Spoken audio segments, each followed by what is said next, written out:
बताइए, अगर इस सिनेरियो में जब आपके पास एक नॉमिनी हो तब तो काफ़ी चीज़ें आसान हो जाती है। नॉमिनी को अपने दस्तावेज दिखाने होंगे और उस तरह से पूरी प्रक्रिया जो है वो शुरू हो जाएगी। जी, जी, कठिनाई दिक्कत तब आती है जब नॉमिनी ना हो। अगर आप ये गलती जी। कर चुके हैं अपने जीते जी, तो अब जो है इसका खामियाजा आपके परिवारजन भुगतेंगे।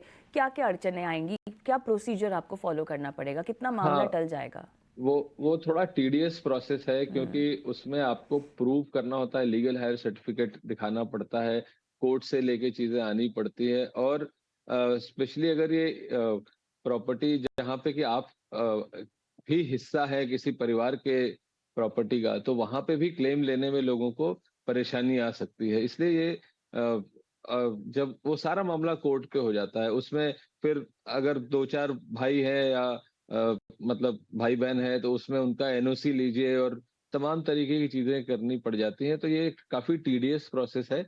अदरवाइज़ बाकी जगहों पे अगर नॉमिनी है, तो आप पैन कार्ड, आधार कार्ड ले जाएँ और डेथ सर्टिफिकेट के साथ जो नॉमिनी है वो अपना चेक का कॉपी ले जाए। उनका बेसिकली वापस से केवाईसी होता है और चीज़ें आसानी से काफ़ी हद तक हो जाती हैं, लेकिन बिना नॉमिनी के केस में ये ज़्यादा तकलीफ होती है और अ, अगर विल बनी हुई हो तो ज़्यादा बेहतर है।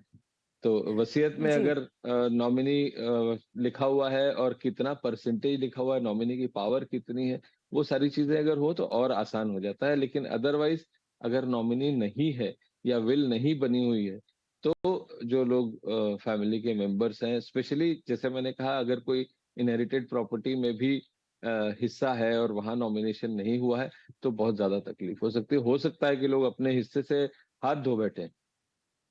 बिल्कुल, तो यहाँ पर तो और भी मामला जो है साफ तौर से पेचीदा हो जाएगा अगर आपने अपने लिए नॉमिनी नहीं नियुक्त किया है। जी। लेकिन अगर आप